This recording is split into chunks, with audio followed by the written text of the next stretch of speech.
Welcome back to our channel. আমার নতুন একটা ভিডিওতে তোমাদের সবাইকে অনেক অনেক স্বাগত। তো কেমন আছো তোমরা? আশা করি ভালো আছো। আর আজকে কিন্তু আমরা খুব ভালো আছি, তার কারণ আজকের দিনটা কিন্তু আমাদের জীবনের একটা খুব স্পেশাল একটা দিন। কারণটা একটু পরে বলছি। তো দেখতেই পাচ্ছ, রোজকার মতো আজকেও কিন্তু সকালবেলায় চলে এসেছি রান্নাঘরে। আর আমার সকালটা শুরু হলো সকাল 5:30 থেকে। তো দেখতেই পাচ্ছ আমি ভাত বসাচ্ছি, কিন্তু আজকের রান্নাবান্নাগুলো একটু অন্য ধরনের হবে, কারণ ওই যে বললাম আজকে একটা খুব স্পেশাল একটা দিন। আর সেই জন্য কিন্তু একটু সিমইও বানিয়েছিলাম। আসলে সিমইটা কালকে রাতে বানিয়ে রেখেছিলাম, আর সকালবেলা একটু দুধ দিয়ে গরম করে নিয়েছিলাম। তার কারণ সিমই বা পায়েস এই ধরনের জিনিসগুলো যত বাসি হয় তত কিন্তু খেতে বেশি টেস্ট হয়। সেই জন্যই ইচ্ছে করেই আগের দিন বানিয়ে রেখেছিলাম। আর আজকে এত আয়োজন কিসের জন্য সেটা এবার বলে দিই চলো।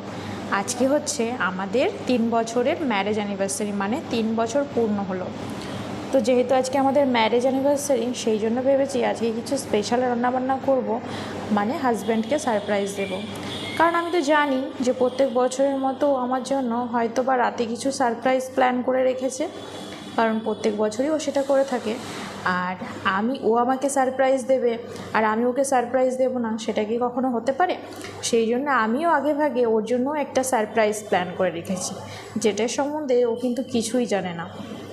আর সেই প্ল্যানটা হলো যে ওর জন্য আমি কিছু ভালো ভালো রান্নাবান্না করব এবং এগুলো ওর অফিসের টিফিনে দিয়ে দেবো। আর অফিসের টিফিনে কিন্তু আমি কখনোই এই ধরনের খাবার দিই না, মানে নর্মাল বাড়িতে যেই খাবারগুলো হয় ভাত মাছ সেই রকম ধরনের খাবারই ওকে টিফিনে দিই। যদি কখনো কিছু স্পেশাল রান্না করারই হয় তাহলে হয়তো রাতের বেলা করি। কিন্তু আজকে আমি ভাবলাম যে ওকে না জানিয়েই যদি টিফিনের মধ্যে এগুলো দিয়ে দেওয়া হয়, আর তারপরে ও যখন খেতে বসবে তখন এই জিনিসগুলো যখন দেখবে আর ও রিয়েলাইজ করবে যে আজকে আমাদের অ্যানিভার্সারি বলেই হয়তো আমি এগুলো দিয়েছি ওকে না জানিয়ে, তখন ব্যাপারটা ঠিক কেমন হবে বলো তো? খুব অবাক হবে, তাই না? রিয়াকশান কেমন লাগে সেটা, মানে রিয়াকশানটা তো দেখার আমার ভীষণ ইচ্ছে ছিল, কিন্তু সেটা তো পসিবল নয়। তো দেখো, সেই জন্য আমি আজকে বানিয়ে ফেলেছিলাম একটা অন্য ধরনের বাটার দিয়ে একটা বাটার রাইস। তো এটা খুব সিম্পলভাবে বানিয়েছিলাম। আর এটা যেই চাল দিয়ে বানিয়েছি সেটা হচ্ছে আতপ চাল। তো মনে মনে ভাবলাম বাসমতি চাল বা গোবিন্দভোগ চাল দিয়ে তো আমরা নানান ধরনের পোলাও বা এই ধরনের জিনিসগুলো করেই থাকি। আজকে ভাবলাম যে একটু অনেক ধরনের আতপ চাল একসাথে মেশানো ছিল এটা, তো এই চালটা দিয়ে আমি একটু বানিয়ে দেখি কেমন হয়। তো যারা যারা ভাবো যে আতপ চাল দিয়ে ভাত রান্না করলে হয়তো একদমই ঝরঝরে হয় না, এই ধারণাটা কিন্তু সম্পূর্ণ ভুল। সেটা আমি এটা বানানোর পরে বুঝতে পারলাম। আমার এই রাইসটা কিন্তু ভীষণই ঝরঝরে হয়েছিল, একদম সেদ্ধ চালের মতো। আর তারপরে দেখো এদিকে দিয়ে দিয়েছিলাম কড়াইতে সাদা তেল। তার কারণ এই রাইসটা দিয়ে খাওয়ার জন্য আমি আজকে বানাবো একটু ডাল ফ্রাই আর একটা চিকেনের স্পেশাল আইটেম বানাবো, সেটা তোমরা অবশ্যই দেখতে থাকো, আমি তোমাদের সাথে শেয়ার করব। আর এদিকে দেখো, আমি ডাল ফ্রাই বানানোর জন্য কিন্তু সাদা তেলের মধ্যে আদা রসুন কুচি, পেঁয়াজ কুচি, লঙ্কা কুচি, টমেটো কুচি দিয়ে দিয়েছি। আর তারপরে এটাতে লবণ, হলুদ এবং কাশ্মীরি লঙ্কার গুঁড়ো দিয়ে ভালো করে জল দিয়ে সুন্দরভাবে কষিয়ে নিতে হবে। আর তারপরে দিয়ে দিতে হবে ডালটা। আর এটা করার জন্য কিন্তু অবশ্যই আমার মুসুর ডাল লাগবে। তো আমি মুসুর ডালটাকে আধ ঘন্টার জন্য আগে জলে ভিজিয়ে রেখেছিলাম। আর তারপরে জাস্ট ওই ডালটাকে সেদ্ধ বসিয়েছিলাম, ডালটা যখন উঠে গেছিলো, মানে উবল উঠে গেছিলো, তখনই আমি বন্ধ করে দিয়েছিলাম। মানে ডালটা কিন্তু পুরোপুরি সেদ্ধ হতে দিলে হবে না, একটু গোটা গোটা থাকবে, সেই রকম অবস্থাতে বন্ধ করে দিতে হবে। তো যাই হোক, সেই ডালটা এবার এর মধ্যে দিয়ে সুন্দর করে একটু কষিয়ে, আর অল্প চিনিও দিয়ে দেবে টেস্টের জন্য। তোমাদের কাছে যদি কারি পাতা থাকে তাহলে অবশ্যই দেবে, আমার কাছে ছিল না বলে আমি দেইনি। তো তারপরে তোমরা যতটা ঝোল রাখতে চাও সেই অনুযায়ী কিন্তু এটাতে জল দিয়ে দিতে হবে। আর এটাতে জল দিয়ে দেওয়ার পর আর কিন্তু জাস্ট 2 মিনিট সময় লাগবে। মানে এই রান্নাগুলো যে এত তাড়াতাড়ি হয়, যে সাধারণ ডাল ভাত মাছ এই ধরনের রান্নাগুলো করতে ঠিক যতটা সময় লাগে তার অর্ধেক সময়ও এই ধরনের রান্নাগুলোতে লাগে না। তো যাই হোক, তোমরা তো দেখতেই পাচ্ছ আমি দিয়ে দিলাম জল, কারণ আমি কিন্তু মানে খুব একটা ঝোল করব না, কারণ এইগুলোতে খুব ঝোল করলে ভালো লাগে না, মানে মাখা মাখা হবে। আর অবশ্যই নামানোর আগে দিয়ে দেবে একটু বাটার, তাহলে কিন্তু টেস্টটা দারুণ হবে।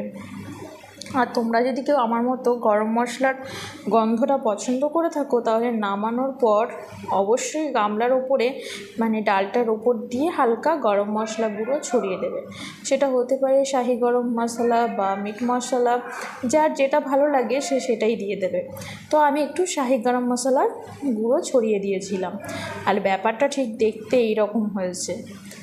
আর এই ডাল ফ্রাই কিন্তু তোমরা শুধুমাত্র পোলাও বা ফ্রাইড রাইস নয়, তোমরা নান, রুটি, পরোটা সব কিছুর সাথেই খেতে পারো। এটা কিন্তু দারুণ লাগবে খেতে, নান দিয়ে বা রুটি দিয়ে। আর একটা তো তোমাদেরকে বলছিলামই যে এর সঙ্গে আমি একটা চিকেন বানাবো, আর এই চিকেনটা যে আমি বানাবো সেটাও জানে না। তার কারণ চিকেনটা আমি আগে ভাগেই কিনে ফ্রিজে রেখে দিয়েছিলাম, সেটা কিন্তু ও জানে না। তো যাই হোক, দেখো চিকেনটাকে আমি রাতের বেলায় ম্যারিনেট করে রেখেছিলাম গরম মশলা গুঁড়ো আর লবণ দিয়ে। আর এখন দেখো সকালবেলায় আমি এর মধ্যে দিয়ে দিলাম একটু আদা বাটা, রসুন বাটা আর একটু কর্নফ্লাওয়ার দিয়ে আবার আমি ম্যারিনেট করে ওই 5:30 থেকে ওই 7:30 অবধি রেখে দিয়েছিলাম। তো তোমরা চেষ্টা করবে যত বেশি সময় এটাকে ম্যারিনেট করে রাখা যাবে, জিনিসটা ঠিক ততটাই সফট হবে। আর আমি যেভাবে বানাচ্ছি সেভাবে যদি তোমরা বানাও, বিশ্বাস করো এটা এত সফট হবে, মানে অনেকেই আছে যারা চিকেন খেতে পছন্দ করে না, তার কারণ চিকেনের ভেতরে কিন্তু খুব ছিবড়া ছিবড়া থাকে, সেই জন্যে। তো তাদের জন্য কিন্তু এটা একদম পারফেক্ট রেসিপি, একবার হলেও ট্রাই করো।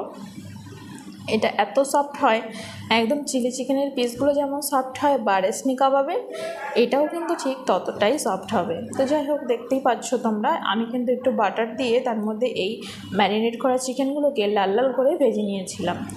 আর হ্যাঁ, এই চিকেনের এই মানে রেসিপিটার নামটাই তো তোমাদেরকে বলা হয় নাই, এটার নাম হচ্ছে গার্লিক বাটার চিকেন। তো যাই হোক, দেখো সুন্দর করে লাল লাল করে ভেজে নেওয়ার পরে কিন্তু আমি কড়াইতে দিয়ে দিয়েছিলাম আবার আরেকটু বাটার। যদিও আজকে একটু বাটারটা বেশি খাওয়া হয়ে যাবে, কিন্তু কী করা যাবে বলো, স্পেশাল দিন বলে কথা, আজকে তো কোনো কম্প্রোমাইজ করবোই না। তো যাই হোক, এখানে বাটারের মধ্যে দিয়ে দিয়েছিলাম আদা কুচি আর রসুন কুচি আর কাঁচা লঙ্কা কুচি। আর এটা দেওয়ার পর এত সুন্দর একটা স্মেল আসবে যেটাতে পুরো পাগল হয়ে যাবে। তো যাই হোক, তারপরে দিয়ে দিয়েছিলাম একটুখানি ময়দা, মানে ওই 3-4 চামচের মতো ময়দা, সেটাকেও বাটারের সাথে ভালো করে হালকা ভেজে নিয়ে তারপরে আমি এর সাথে অ্যাড করে দিয়েছিলাম গরম জল।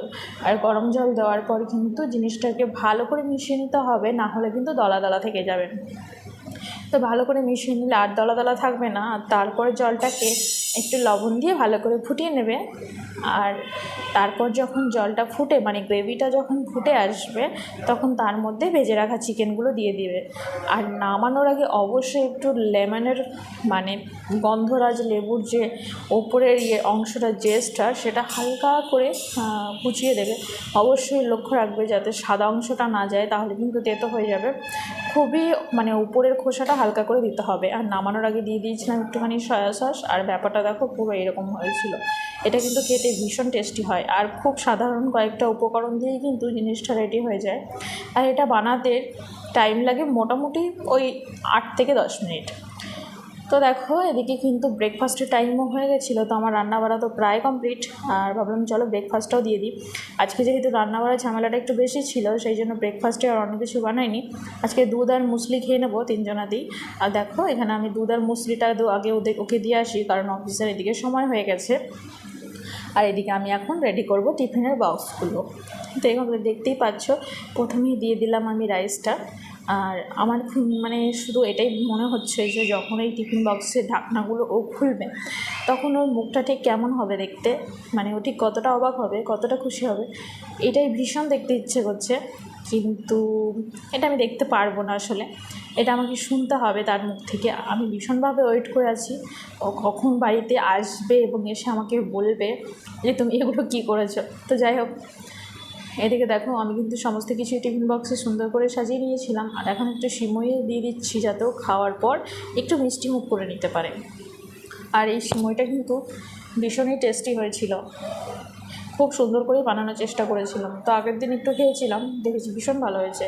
আর যেহেতু এত কিছু বানিয়েছি, তার সাথে একটু স্যালাড না হলে হয়।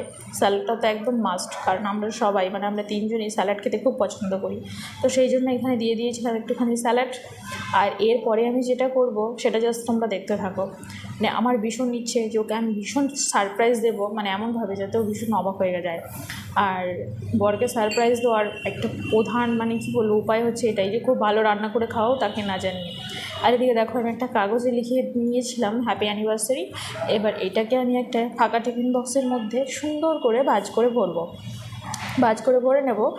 এবং আমি ওকে বলে দেবো যে খাওয়া দাওয়ার পর হাতটা ধুয়ে মানে তারপরে যেন এই টিফিন বক্সটা খোলে, কারণ এটার মধ্যে একটা স্পেশাল আইটেম আছে যেটা খাওয়া দাওয়ার পর খেতে হবে। তো এটাই আমি ওকে বলবো যাতে খাওয়া দাওয়ার পর ওই জিনিসটা দেখতে পায়, তাহলে বুঝতে পারবে। তো এই ভিডিওটা এখানেই এন্ড করছি। ভালো থেকো তোমরা, টাটা।